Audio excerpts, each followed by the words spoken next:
আসসালামু আলাইকুম ওয়া রাহমাতুল্লাহ। দুনিয়াতে সত্যিকারের শক্তি শুধু শরীরের শক্তি নয়, মন এবং মানসিকতার ভিতরে আমাদের আসল শক্তিটা লুকায়িত থাকে। আজ আমি শেয়ার করব এমন 10টি উপায় যা আপনাকে ভিতর থেকে অটুট করে তুলবে।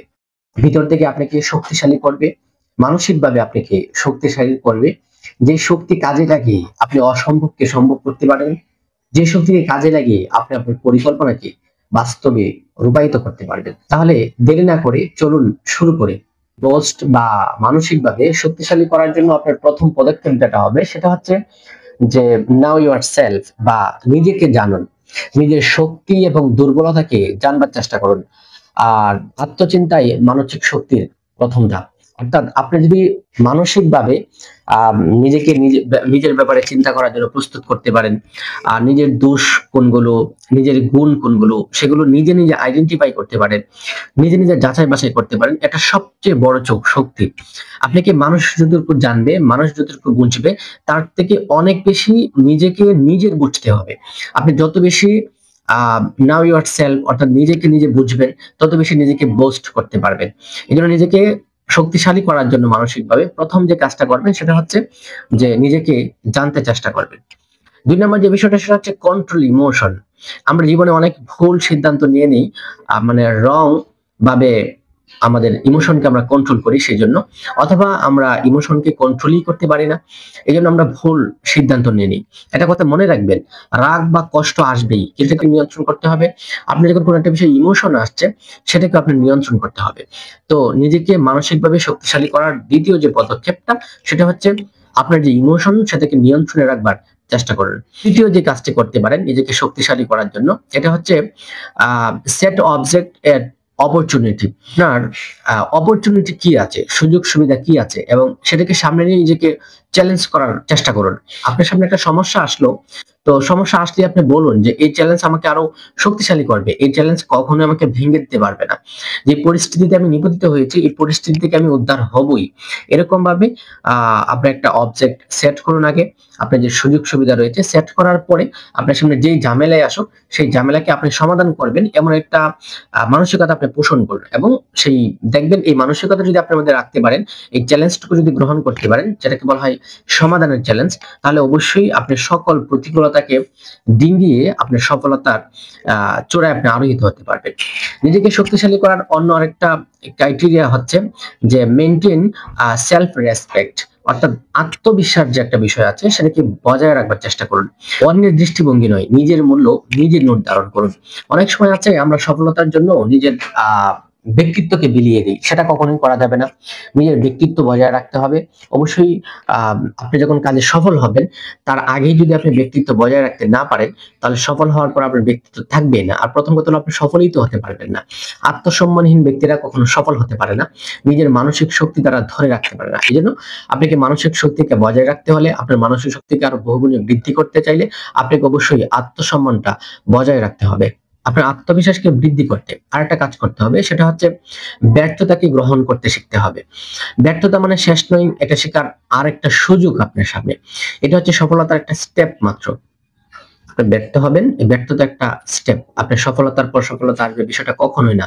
আপনি আজকে একটা কাজ পারছেন, আগামীকালকে সেই কাজটা পারেন নাই, আগামীকালকে সেই কাজটাতে আপনার কোনো ফায়দা অর্জন হয়নি, পরশুদিনের কাজটা হয়তো ফায়দা অর্জন হবে। সুতরাং আমরা যেরকম ভাবে একের পর একটা সিঁড়ি, মানে একের পর একটা ধাপ বেয়ে উপরের দিকে উঠি, ঠিক সেরকম ভাবে আপনার জিন্দেগিতে যদি কিছু একটা করতে চান, তাহলে ব্যর্থতা, সফলতা, কিছু ফায়দা অর্জন হওয়া, কিছু ফায়দা অর্জন না হওয়া, এই দুটোটাই আপনার জন্য একটা ধাপ।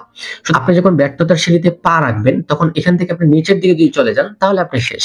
কিন্তু এই ব্যর্থতা থেকে যদি আবার সামনের সিঁড়িতে যান, সামনের সিঁড়িতে যান এবং ব্যর্থতাকে গ্রহণ করতে পারেন, তখনই কিন্তু আপনি সফল হতে পারবেন। মনে রাখবেন, একটা কথা আবারও বলছি, যে ব্যর্থতা আপনার সফলতার একটা জাস্ট স্টেপ বা জাস্ট সিঁড়ি। সুতরাং এটা মারিয়ে আপনাকে সামনের দিকে যেতে হবে, এই কথাটা মনে রাখতে হবে। আরেকটা বিষয় হচ্ছে অ্যাভয়েড টক্সাইড, অর্থাৎ নেগেটিভিটি থেকে আপনাকে অবশ্যই দূরে থাকতে হবে। যারা আপনাকে ছোট করে তাদের থেকে দূরে থাকুন। নিজের আশপাশে ইতিবাচক মানুষদেরকে রাখবার চেষ্টা করুন। যখন নেতিবাচক মানুষকে আপনার সামনে রাখবেন, খুব টেনশন নিয়ে যে মানুষটা ঘুরে তার সাথে আপনি সঙ্গ দিচ্ছেন, আপনার মধ্যে টেনশন আসবে, এটি স্বাভাবিক।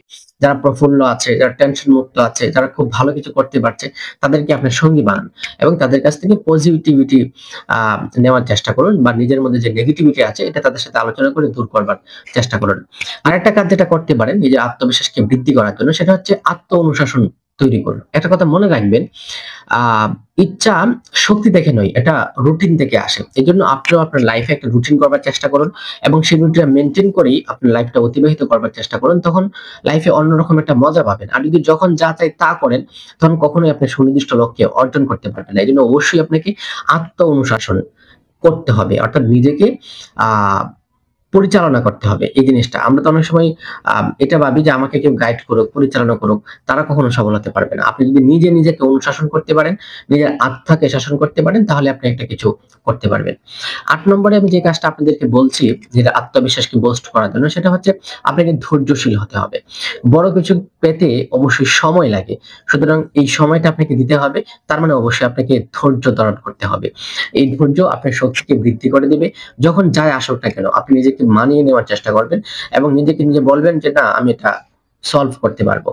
এইভাবে যদি আপনি ধৈর্যটা ধরতে পারেন না, তাহলে অবশ্যই আপনি সফলতা কেউ আটকাতে পারবে না। নিজের আত্মবিশ্বাসকে বৃদ্ধি করতে আর একটা কাজ করবেন, সেটা হচ্ছে কৃতজ্ঞতা অনুসরণ করুন। প্রতিদিন অন্তত ৩টি ভালো কাজের জন্য নিজের প্রতি নিজে কৃতজ্ঞ থাকার চেষ্টা করুন এবং নিজে কি ভালো কাজ করলেন সেগুলো নিজের সাথে নিজে আলোচনা করবার চেষ্টা করুন। এটা আপনাকে মানসিক শক্তি যোগাবে। সর্বশেষ যে বিষয়টা বলবো সেটা হচ্ছে স্টে ফোকাস অন গোলস, অর্থাৎ আপনার যে লক্ষ্যটা আছে সেই লক্ষ্যটাকে আপনি স্থির করুন এবং সুনির্দিষ্ট করুন। বাইরের শব্দকে উপেক্ষা করুন ও নিজের মিশনের দিকে এগিয়ে যান। আশপাশে মানুষ কি বলছে, কিভাবে বিষয়টা নিচ্ছে, তার আগে আপনি নিজে চিন্তা করুন যে কাজটা ভালো করছেন কিনা। যদি কাজটা ভালো হয়ে থাকে, আপনার লক্ষ্য ঠিক হয়ে থাকে, তাহলে কাজ আপনার মতো আপনি চালিয়ে যান। আপনাকে কেউ আটকাতে পারবে না। সম্মানিত ভাই, একটা কথা মনে রাখবেন, মানসিক শক্তি জন্মগত কিছু নয়, এটা গড়ে তুলতে হয়। প্রতিদিন প্রতিটা সিদ্ধান্তে আপনি পারবেন, কারণ শক্তি আপনার মধ্যে নিহিত আছে। আপনি যদি এই 10টি ফর্মুলা অবলম্বন করেন, তাহলে দেখবেন আপনার মধ্যে একটি অন্যরকম শক্তি আপনার মধ্যে চলে আসছে। তাই আপনাকে অবশ্যই এই বিষয়গুলো মেনটেন করে নিজেকে শক্তিশালী করতে হবে। সম্মানিত ভাই, মনে রাখবেন, সবাই চায় শক্তিশালী হতে, কিন্তু জানেন কি, মানসিকভাবে শক্তিশালী মানুষরা আলাদা হয় তাদের চিন্তা, সিদ্ধান্ত আর মনোভাব দিয়ে। আপনি কি তৈরি মানসিক যোদ্ধা হতে? তাহলে অবশ্যই আজকে যে ভিডিওটি দেখেছেন সেই ভিডিওর বিষয়বস্তুগুলো নিজের লাইফে প্রয়োগ করবার চেষ্টা করবেন। আসসালামু আলাইকুম ওয়া রাহমাতুল্লাহ।